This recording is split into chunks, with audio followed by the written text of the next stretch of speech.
newest trend on the internet has been all of these Gen Zers complaining about the 40-hour work week. And although many people are pointing to the Federal Reserve and the inflation of the money system, they're not getting the full picture. By the late 1800s, people worked 10 hours a day for 6 days a week, 60-hour work weeks. But that was forever changed by Henry Ford, who reduced the work week to 40 hours. He believed that 8 hours a day, 5 days a week was enough, and people needed one extra day to spend with their family and one day for the Lord. And this guy was pro-people. He paid his workers double the salary of every other company in the industry. And your salary automatically went up if you were married and for each kid that you had. And he offered bonuses to workers for being sober and living a moral life. He even had his staff create a list of jobs that could be done by blind and disabled people. He hired them and paid them double the salary of able-bodied people that worked for his competitors. Now, this is all about to come together. As in 1913, a small group of powerful bankers gained a monopoly over the printing of money through the creation of the Federal Reserve Act. This is the start of the inflation that everyone talks about, and it also gave the banks the ability to do something called fractional reserve banking, essentially to lend out money that they don't have. So if you were to put $100 in a savings account, the bank could take 90 of those dollars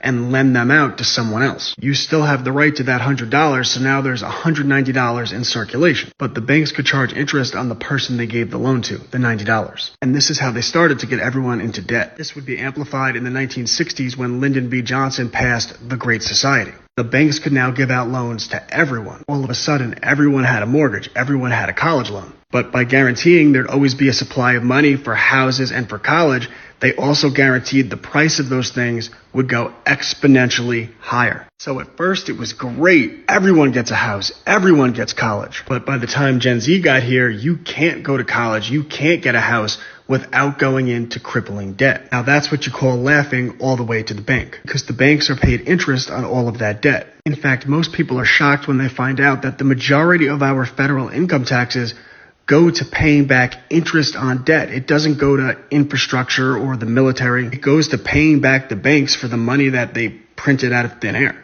This is inflation from usury, the practice of giving out loans and charging interest for the money. But it doesn't just inflate the price of money, it deflates the value of your time. So the things you used to get for 40 hours of work now requires 120 hours of work. But there's only 24 hours in a day and you can't get more of it. Now, Henry Ford did not want people in debt because the Bible said that usury is a sin. And Ford took this stuff seriously. So he created a school in which the tuition was free. In fact, he paid you a salary for going to the school. The catch was that you couldn't touch the money. It had to go into a savings account until you graduated. And when you graduated, you would have a job waiting for you and lots of money in your pocket. Ford and most Americans were really against usury at the time. In fact, if you go back to the 1950s, there was something called state usury laws. Financial institutions weren't allowed to charge more than 6% interest. Well, today, Americans pay an average of 27% interest on their credit cards. And that's because the state usury laws were deregulated by the Monetary Control Act in 1980. It gave financial institutions the ability to charge